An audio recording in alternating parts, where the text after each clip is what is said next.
Have you had continuously had plumbing issues where your pipes continue to burst, or you continuously have leaks, and perhaps you've called the plumber, and the plumber returns and they look at your scenario, etc. Maybe the top of the hot water heater's leaking, maybe the water line's leaking, and you've noticed it's become a regular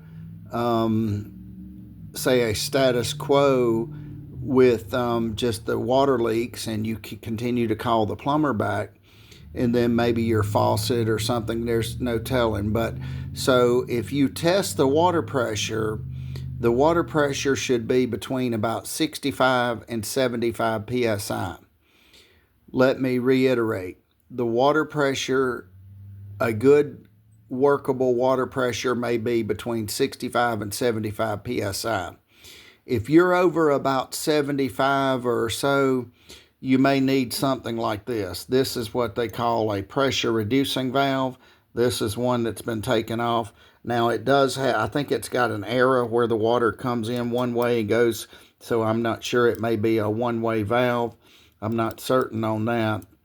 But if you wondered, or if you've heard the plumber and the plumber says, do you have a pressure reducing valve? Well, you go look around your hot water heater. Sometimes they're in the yard, you can't see. Oftentimes they're underneath the house. But this is what it looks like. So this gives you an idea. Now, technically speaking, there's a small piece of pipe here and a small piece here. But if we remove that, you could hold it in your hand, but I think it may be made out of brass. So it is somewhat heavy. It's got some weight to it. If you pick it up, it's not extremely heavy, but but it can add a little weight.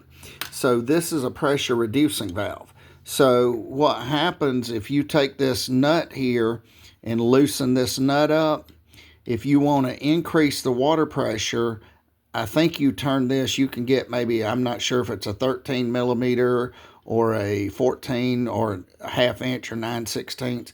And now there are some that have a screw in the top. I like these with that you can put a gear wrench on, especially if it's in a box underground, because you can get the bendable head gear wrench and put it on. But if you'll loosen this nut up here, get it up, and then turn this clockwise, and I think clockwise will increase your pressure.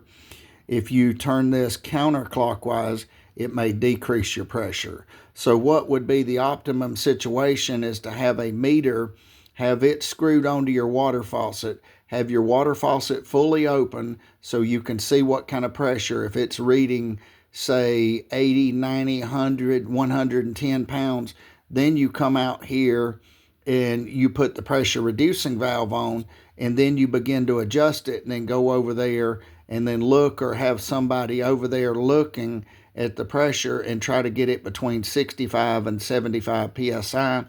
And if you get it that, so if a plumber or technician may ask, say, well, do you have a pressure reducing valve? And you say, well, I don't know. Well, if you look and see something that looks similar to this, there's a high probability that you do. So, and the range will give you, generally speaking, not specifically, but between 25 and 75 psi. But about 65 to 75 psi is perfect. And if you put this on, it may help. It may help the life expectancy of some of your not utilities, your say, for instance, your hot water, your pipe, your hot water tank, your pipes, etc. And it'll moderate the pressure to a workable pressure. Pressure reducing valve for plumbing for residential use. Thank you.